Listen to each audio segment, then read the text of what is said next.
Hello friends, हम लोग ने सीखा था फिजिक्स में कि किस तरह से अवतल दर्पण में वक्रता त्रिज्या और फोकस दूरी के बीच हम लोग रिलेशन स्थापित करेंगे, संबंध स्थापित करेंगे। तो यहाँ पर हम लोग को सिद्ध करना है कि सिद्ध करें कि अवतल दर्पण में वक्रता त्रिज्या फोकस दूरी की दुगनी होती है। मतलब हमें सिद्ध करना है कि यहाँ पर जो वक्रता त्रिज्या है मीन्स आर जो होगी वो फोकस दूरी की क्या होगी, दुगनी होगी। तो दोस्तों यहाँ पर हम लोग जानते हैं कि वक्रता त्रिज्या जो होती है फोकस दूरी की दुगनी होती है। इसी चीज़ को हम लोग को सिद्ध करना है। फिजिक्स के फर्स्ट लेसन में जिसमें प्रकाश का परिवर्तन में हम लोग को पढ़ना है अवतल दर्पण, उत्तल दर्पण। तो यहाँ पर हम लोग दर्पण में एक संबंध स्थापित करते हैं किस किस के बीच में, वक्रता त्रिज्या और फोकस दूरी के बीच में। तो वक्रता त्रिज्या जो होती है फोकस दूरी की दुगनी होती है। और यहाँ पर हम लोग को उसी चीज को अगर मैं देखूं यहाँ पर तो ये दो जो है f के साथ मल्टीप्लाई में है, जो यहाँ आकर क्या होगा, आधा हो जाएगा। तो आधा हो जाने का मतलब हुआ कि इसी चीज को हम लोग ऐसा आ सकता है क्वेश्चन कि फोकस दूरी वक्रता त्रिज्या की आधी होती है। तो यहाँ पर हम लोग को प्रूफ करना रहेगा कि f जो होता है मीन्स फोकस दूरी जो होती है वो वक्रता त्रिज्या की आधी होती है। तो दोस्तों इसके लिए हम लोग को दो तरह से काम नहीं करना पड़ेगा, एक ही तरह से काम करना है। और इसको हम किस तरह से प्रूव करेंगे ये मैं आज आप लोग को बताने वाला हूँ। तो ध्यान दीजिएगा दोस्तों, यहाँ पर सबसे पहले हम लोग एक ड्रॉ फिगर कर लेंगे। ठीक है, ये कौन सा फिगर ड्रॉ करेंगे हम लोग, क्योंकि ये क्वेश्चन में ही बोल रहा है अवतल दर्पण, तो हम लोग अवतल दर्पण बना लेंगे। तो ये हमारा हुआ अवतल दर्पण। अवतल दर्पण जो है जिसमें आप लोग जानते होंगे कि दर्पण के मध्य बिंदु को हम लोग ध्रुव करते हैं, जिसको क्या कहते हैं, पी से सूचित करते हैं। ये पी हो गया। फिर दर्पण का एक केंद्र भी होता है जिसको हम लोग वक्रता केंद्र कहते हैं, जिसको सी से सूचित किया जाता है। और आप ये भी भली भांति जानते होंगे, आप लोगों ने पढ़ा है, मैंने पढ़ाया भी है कि यहाँ पर वक्रता केंद्र और ध्रुव के बीच की दूरी को हम लोग क्या कहते हैं, वक्रता त्रिज्या कहते हैं, जिसे हम लोग कैपिटल आर से सूचित किया जाता है इसे। ठीक है, तो ये कैपिटल आर हो गया, मतलब वक्रता त्रिज्या हो गया, और ये आपका ध्रुव हो गया, ये हो गया वक्रता केंद्र। फिर दोस्तों जब यहाँ पर हम लोग देख रहे हैं कि हमें वक्रता त्रिज्या और फोकस दूरी में संबंध स्थापित करना है, तो वक्रता त्रिज्या और फोकस दूरी में संबंध स्थापित करने के लिए फोकस का होना जरूरी है। जब तक फोकस नहीं होगा तो फोकस दूरी हमें नहीं मिल सकता है। तो फोकस दूरी हम लोग को कहाँ से मिलेगा, हम लोगों ने पढ़ा है कि फोकस दूरी कहते किसको है। फोकस दूरी हम लोग उसको कहते हैं, सबसे पहले फोकस दूरी जानने से पहले हम लोग को फोकस जानना पड़ेगा। ऐसे तो फोकस और ध्रुव के बीच की दूरी को फोकस दूरी कहते हैं, लेकिन यहाँ पर फोकस है कहाँ, ऐसे तो पता चल नहीं रहा। तो सबसे पहले हम लोग ड्रॉ किसको करेंगे, फोकस को। और फोकस क्या होता है, आप लोगों ने डिफाइन पढ़ा होगा, इसका परिभाषा पढ़ा होगा क्या, कि प्रधान अक्ष, ये देखिए बच्चों, वैसे तो वक्रता केंद्र और ध्रुव के बीच की दूरी को हम लोग क्या बोलते हैं, वक्रता त्रिज्या कहते हैं। लेकिन अगर इसे मिलाने वाली रेखा कह दिया जाए, अगर वक्रता केंद्र और ध्रुव को मिलाने वाली रेखा कहा जाए तो ये रेखा जो है प्रधान अक्ष कहलाता है या मुख्य अक्ष कहलाता है। तो हम लोगों ने पढ़ा है कि फोकस किसे कहते हैं, तो फोकस किसे कहते हैं, प्रधान अक्ष के समांतर चलती किरणें दर्पण से परावर्तन के बाद जिस बिंदु पर काटती है उस बिंदु को हम लोग फोकस कहते हैं। तो सबसे पहले हम लोग को ड्रॉ करना पड़ेगा फोकस। फोकस कैसे ड्रॉ करेंगे, ये हमारा प्रधान अक्ष हो गया, प्रधान अक्ष के समांतर चलती किरणें दर्पण से परावर्तन के बाद जिस बिंदु पर काटती है उसे हम लोग कहते हैं फोकस। तो बच्चों ये हमारा फोकस हो गया, मीन्स इसको हम लोग डिनोट करते हैं कैपिटल एफ से। ये हमारा आर है और ये हमारा कैपिटल एफ है। ठीक है बच्चों, यहाँ पर ध्यान दीजिएगा, ये हमारा कैपिटल एफ है और इसे हम कुछ नाम भी दे देते हैं। यहाँ पर मैंने नाम दे दिया ए, यहाँ पर बी, और ये तो एफ नाम दिया हुआ है। ठीक है, ये किरण जो है आ रही है, अगर दर्पण पर जो किरण आकर पड़ती है उसे आपतित किरण कहते हैं, और ये परावर्तन के बाद मिल रही है परावर्तित किरण हो जाएगा।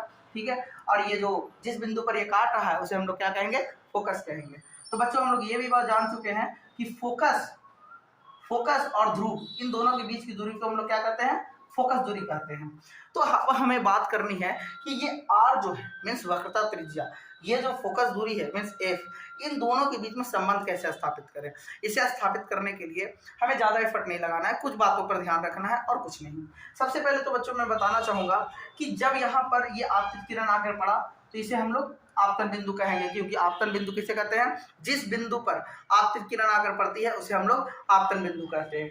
ये आपतन बिंदु है बच्चों, और ये आपतन बिंदु से हम लोग क्या डालते हैं, अभिलंब डालते हैं। क्या डालते हैं बच्चों, अभिलंब। ये हमारा अभिलंब हो गया। और हम लोग जानते हैं कि किसी भी यदि प्रकाश की परावर्तन की बात कर रहे हैं तो परावर्तक सतह पर अगर जो किरण आकर पड़ती है उसे आपतित किरण कहते हैं, जो किरण परावर्तित होती है उसे परावर्तित किरण कहते हैं, और आपतन बिंदु पर डाले गए लंब को अभिलंब कहते हैं। ये लंब है, और जब अभिलंब और आपतित किरण के बीच जब देखेंगे तो यहाँ पर एक हमें एंगल दिखाई पड़ता है, मीन्स कोण दिखाई पड़ता है। इस कोण का नाम है आपतन कोण, और आपतन कोण को हम लोग सूचित करते हैं एंगल आई से। ठीक है, आराम से देखिए बच्चों, यहाँ से समझने वाली चीज है, समझिए। ये आपतन कोण हो गया, ठीक है। फिर ये हो गया परावर्तित किरण, और ये हो गया अभिलंब। अभिलंब और परावर्तित किरण के बने कोण को क्या कहते हैं? परावर्तन कोण, जिसे एंगल आर से सूचित किया जाता है। ये एंगल आई है और ये एंगल आर है। इस चीज को हम लोग को समझना बहुत आसान है। इसे हम लोग किस प्रकार से समझेंगे, इस चीज को देखिए। एंगल आई और एंगल आर हम लोग जानते हैं बच्चों, एक स्टेटमेंट तो बहुत अच्छी तरह से जानते हैं। प्रकाश के परिवर्तन से हम लोग जानते हैं कि आपतन कोण परावर्तन कोण के बराबर होता है। जो आपतन कोण होता है वो परावर्तन कोण के हमेशा बराबर होता है। और अगर ऐसी बात है तो हम यहाँ से सिद्ध करना शुरू करेंगे। किस तरह से काम करेंगे ये देख लीजिए। हम लोग यहाँ पर सीधा लिखेंगे, ये हमारा यहाँ से हल शुरू होता है, ठीक है। किस तरह से हम इसका सॉल्यूशन देंगे, तो हल किस तरह से करेंगे, हम लोग सीधे लिखेंगे दिए गए चित्र में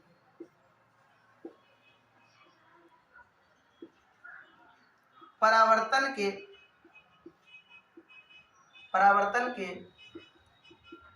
नियम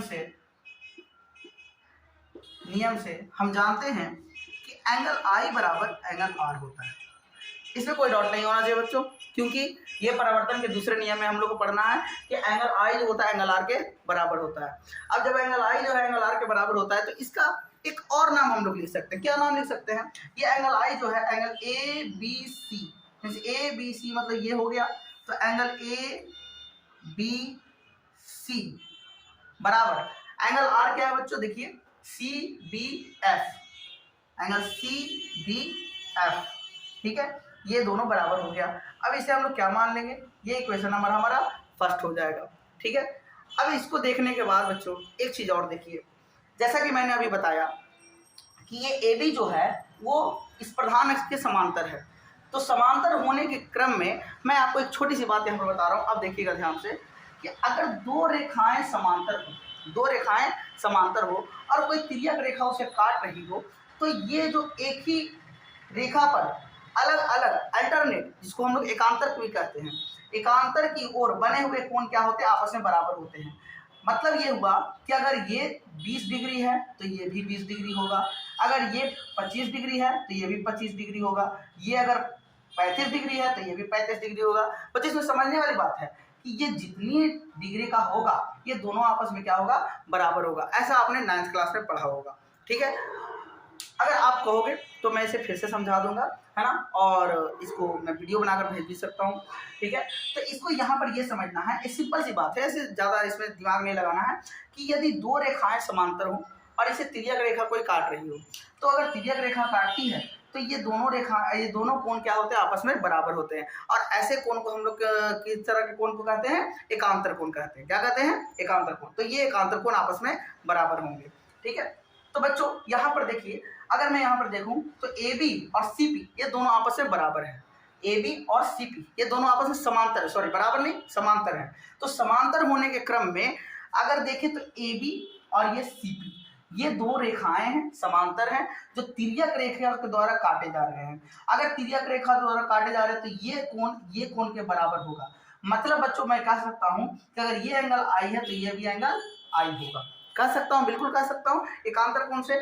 तो मैं यहां से लिख सकता हूं कि एंगल ए बी सी जो होगा किसके इक्वल होगा, बी सी एफ के बराबर होगा।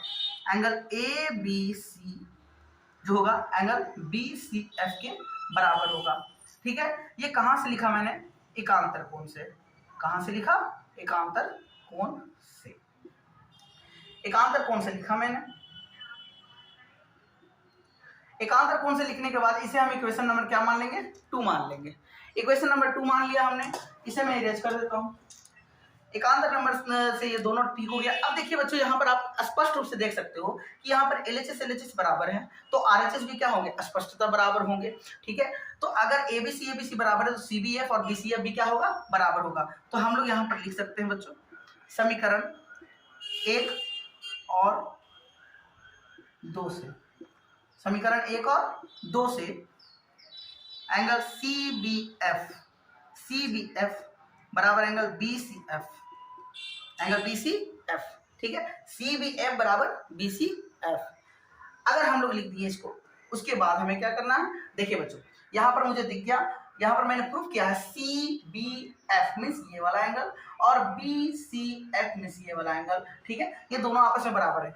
अगर आप थोड़ा सा ध्यान दे दो तो यहाँ पर आपको दिखेगा सी एफ बी या बी एफ सी जो है एक ट्रायंगल बन रहा है, ये एक त्रिभुज बन रहा है, और ऐसा त्रिभुज बन रहा है जो दो कोण हम लोगों ने क्या किया है, बराबर प्रूफ किया है, दो कोण बराबर प्रूफ किया है। तो वैसा त्रिभुज जिसका दो कोण क्या होता है, बराबर होता है, दो कोण क्या होता है, बराबर होता है, उसे हम लोग समद्विबाहु त्रिभुज कहते हैं। तो अतः हम कह सकते हैं, अतः हम कह सकते हैं कि त्रिभुज सी बी एफ एक समद्विबाहु त्रिभुज है, समद्विबाहु त्रिभुज है, ठीक है, समद्विबाहु त्रिभुज है ना। अब समद्विबाहु त्रिभुज होने के बाद हमें ये प्रूफ करना है कि जब ये समद्विबाहु त्रिभुज है तो हम कह सकते हैं समद्विबाहु त्रिभुज में दो भुजाएं भी क्या होती है, बराबर होती हैं। तो अगर ये कोण यहाँ पर दोनों बराबर हैं तो ये आधार हुआ और ये दोनों भुजाएं हुई जो आपस में क्या होगी, बराबर होगी, ठीक है। तो यहाँ पर इसको बराबर करने के लिए हमें थोड़ा सा इरेज करना होगा बच्चों, ठीक है, थोड़ा सा इरेज करना होगा ताकि मैं आगे का काम कर सकूं। फिर भी यहाँ पर जो जगह है मैं उसमें बताने की कोशिश करता हूँ। तो देखिए बच्चों, यहाँ पर अगर ध्यान से देखो आप तो क्या कर सकते हैं,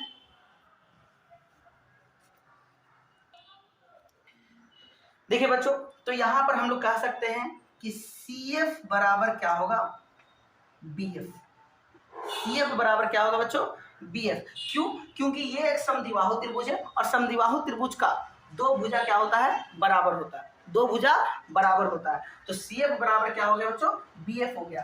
अब हमें क्या मान लेना, देखिए अगर मैं कहूँ कि ये जो बी एफ है अगर ये पी के निकट हो जाए, पी के निकट हो जाए तो ये बी एफ जो है वो पी एफ में बदल जाएगा, बी एफ जो है पी एफ में बदल जाएगा। और ये तभी हो सकता है जब दोनों की रेखाएं क्या होती है, बराबर होती है, और जब ये बराबर होगी तभी ये क्या होगा, एक जैसा हो सकता है। तो हम लोग लिखेंगे यहाँ पर बी बिंदु को पी के निकट मान लेने पर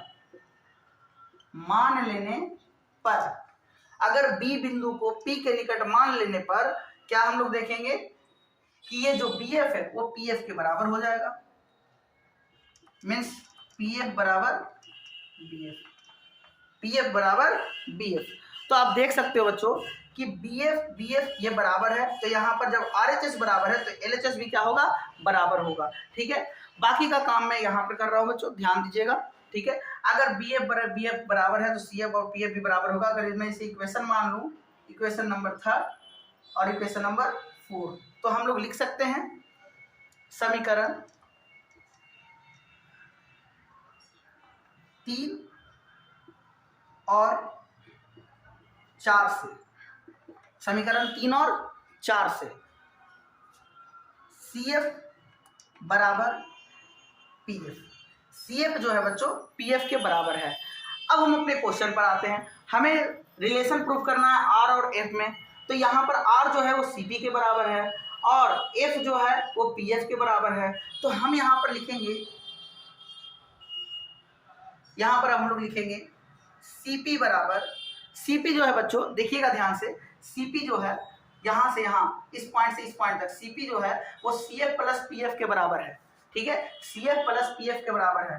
तो हम लोग लिख देंगे C F plus P F, C F plus P F. क्योंकि बच्चों हम लोग को एफ से काम है और आर से काम है तो सी एफ को हटाना पड़ेगा, और सी एफ जो हमने प्रूफ किया अभी पी एफ के बराबर किया है तो सी एफ बराबर हम लोग पी एफ लिख देंगे, और ये तो पी एफ है ही, ये इधर सी पी हो गया। तो बच्चों देखिए सी पी बराबर कितना हो गया, 2f हो गया। अगर ध्यान से देखो बच्चों तो Cp जो है वो किसके बराबर है, R के बराबर है, तो हम लोग Cp की जगह पर R लिख सकते हैं, और 2 ये 2pf था, ये 2pf था, और pf जो है बच्चों वो किसके बराबर है, फोकस दूरी के बराबर, मतलब स्मॉल एफ के बराबर है। तो r बराबर 2f एक यहाँ पर से प्रूव हो गया बच्चों। अगर इसी को मैं थोड़ा सा क्या कर दूं, 2 इधर इंटू में इधर आकर डिवाइड में हो जाएगा, तो f बराबर हो जाएगा r/2, f बराबर r/2, ठीक है। और इस तरह से हम लोग क्या प्रूफ कर दिए कि अवतल दर्पण में किसी भी अवतल दर्पण में जो वक्रता त्रिज्या होती है वो फोकस दूरी की दुगनी होती है, या फिर हम लोग कह सकते हैं कि फोकस दूरी जो होती है वो वक्रता त्रिज्या की आधी होती है, ठीक है। उम्मीद करता हूं कि आपको ये वीडियो पसंद आया होगा, ठीक है, और ये समझ में भी आया होगा। बच्चों कोई भी दिक्कत हो तो आप मुझे बता सकते हैं। धन्यवाद।